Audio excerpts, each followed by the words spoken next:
So hey everyone, good morning. তোমরা সবাই কেমন আছো? আবার একটা নতুন মিনি ব্লগ নিয়ে চলে এসেছি তোমাদের সাথে শেয়ার করতে। আর এই দিনটি হচ্ছে 17ই শ্রাবণ, ওই দিনকার। তো কে কে জল ঢালতে গিয়েছিলো অবশ্যই আমাকে কমেন্ট করে জানিও। এই যে আমি রেডি হয়ে বাড়িতে পুজো করে নিয়েছি। সবার আগে বাড়িতে পুজো করে নিয়ে তারপরে বেরিয়ে পড়েছিলাম আমি, আমার বোন আর আমার বোনের ননদ, তিনজনে মিলে বেরিয়ে গেছিলাম পুজো দিতে।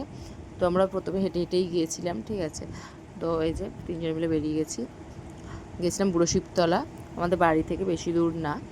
তো এই যে এখানে দেখতে পাচ্ছ কত লাইন পড়েছে। এরপরে আরও অনেক লাইন হয়েছিল, তো আমাদের অতটা বেশি লাইন দিতে হয়নি, মানে বেশি দূর অবধি লাইন দিতে হয়নি। তো এই যে লাইনে একটু ভিডিও করে নিয়েছি। তারপরে মন্দির খুলতে, তো মন্দিরের ভিতরে ঢুকে একটু আগে বাবার মাথায় ভালো করে জল টল ঢেলে নিয়ে তারপর ছোট্ট মতন একটু ভিডিও করে নিয়েছি দূর থেকে। আর এই যেখানে প্রদীপ ধূপ সব কিছু জ্বালিয়ে নিয়েছি। তো আমাদের পুজো দেওয়া কমপ্লিট। দেখো আস্তে আস্তে অনেক ভিড় হচ্ছে।